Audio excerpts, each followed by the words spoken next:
Hello friends, welcome back to my YouTube channel. और इस video में हम राइनाइटिस के बारे में पढ़ने वाले हैं। सो फर्स्ट वर्ड इसकी डेफिनेशन देख लेते हैं। Rhinitis refers to an inflammation and irritation of mucous membrane of knows.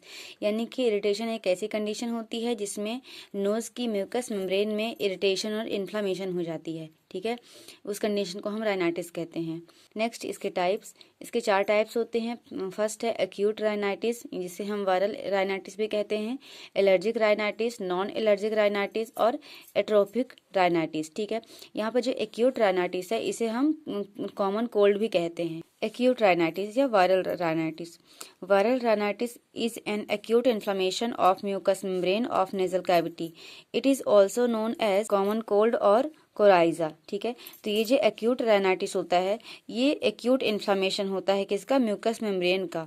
किसकी, नेजल कैविटी की म्यूकस मेम्ब्रेन का जो एक्यूट इन्फ्लेमेशन होता है उसे हम बोलते हैं एक्यूट राइनाइटिस। ठीक है, और इसे हम कॉमन कोल्ड या कोराइजा भी कहते हैं। नेक्स्ट हम देखते हैं इसकी प्रेडिस्पोजिंग फैक्टर्स या एटियोलॉजी। फर्स्ट है चिल्स और ह्यूमिडिटी। ठीक है, बहुत ज़्यादा ठंडी और बहुत ज़्यादा अगर ह्यूमिडिटी है एटमॉस्फेयर में तो उस वजह से हो सकता है। नेजल ऑब्स्ट्रक्शन की वजह से इन्फेक्शन। ठीक है, डाइटरी हाइपर सेंसिटिविटी। ठीक है, अगर डाइटरी किसी को हाइपर सेंसिटिविटी है तो उस कंडीशन में होने के चांसेस होते हैं। और हाइपोथायरॉयडिज्म या हाइपरथायरॉयडिज्म, अगर किसी पर्सन को हार्मोनल इम्बैलेंस है या हाइपरथायरॉयडिज्म या हाइपोथायरॉयडिज्म है, यानी कि थायराइड हार्मोन का घटना और थायराइड हार्मोन का बढ़ना। ठीक है, इस कंडीशन में भी होने के चांसेस रहते हैं। लैक ऑफ एक्सरसाइज, अगर पर्सन एक्सरसाइज नहीं कर रहा है। विटामिन डेफिशिएंसी है ना, प्रॉपर अगर डाइट नहीं इनटेक कर रहा है तो विटामिन की डेफिशिएंसी हो सकती है और उसकी वजह से फिर कॉमन कोल्ड हो सकता है। ठीक है, इमोशनल स्ट्रेस की वजह से भी कॉमन कोल्ड होने के चांसेस रहते हैं। नेक्स्ट देखते हैं इसे पॉजिटिव ऑर्गेनिज्म कौन कौन से होते हैं। First influenza virus, adeno virus, corona virus, rhino virus और पैरा इन्फ्लुएंजा वायरस। ठीक है, ये 5 ऐसे वायरसेस हैं जो एक्यूट राइनाइटिस को कॉज करते हैं। मोड ऑफ ट्रांसमिशन क्या होता है इसका, ड्रॉपलेट इन्फेक्शन के थ्रू हो सकता है, डस्ट की वजह से हो सकता है, डायरेक्ट हैंड कांटेक्ट है तो उस कंडीशन में भी ये ट्रांसमिट होते हैं। नेक्स्ट हम डिस्कस करते हैं इसकी पैथोफिजियोलॉजी, कॉमन कोल्ड कैसे होता है। तो फर्स्ट इसमें क्या होगा, virus enter into nasal mucosa. सबसे पहले जो वायरस होगा वो नेजल म्यूकोसा में एंटर करेगा और वहां पर इन्फेक्शन कॉज करेगा।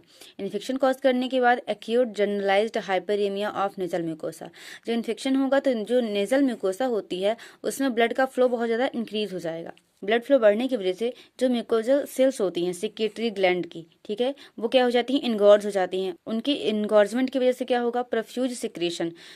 प्रोफ्यूज सिक्रेशन का क्या मतलब होता है, यहाँ पर सिक्रेशन बहुत ज़्यादा एक्सट्रीम होने लगे। ठीक है, क्योंकि जो फ्लूइड्स होते हैं उनका प्रोडक्शन बढ़ जाता है जिसकी वजह से सिक्रेशन भी बढ़ जाता है।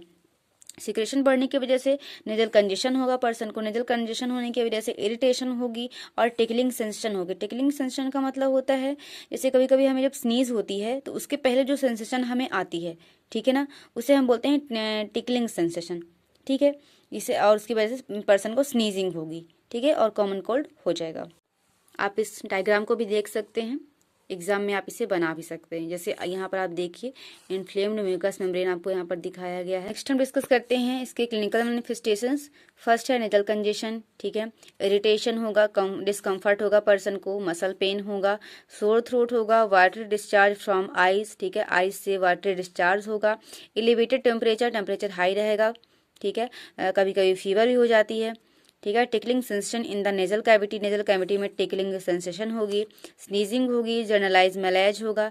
ठीक है, हेडेक हो सकता है पर्सन को, बॉडी पेन होगा, फीवर विथ चिल्स। नेक्स्ट हम डिस्कस करते हैं इसके management.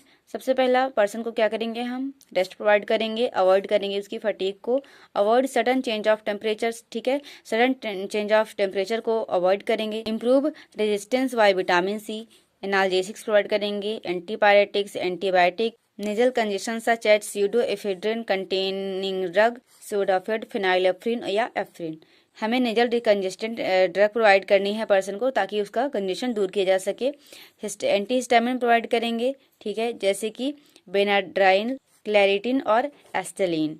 Non steroid anti inflammatory drugs provide करेंगे जैसे कि एनएसएड्स प्रोवाइड करेंगे पर्सन को इन्फ्लामेशन को दूर करने के लिए। कॉम्प्लिकेशन क्या हो सकते हैं, इसके कॉम्प्लिकेशन क्या हो सकते हैं, फेरेंजाइटिस हो सकता है, ओटाइटिस मीडिया हो सकता है, चेस्ट इन्फेक्शन हो सकता है, साइनोसाइटिस और टॉन्सिलाइटिस भी हो सकता है।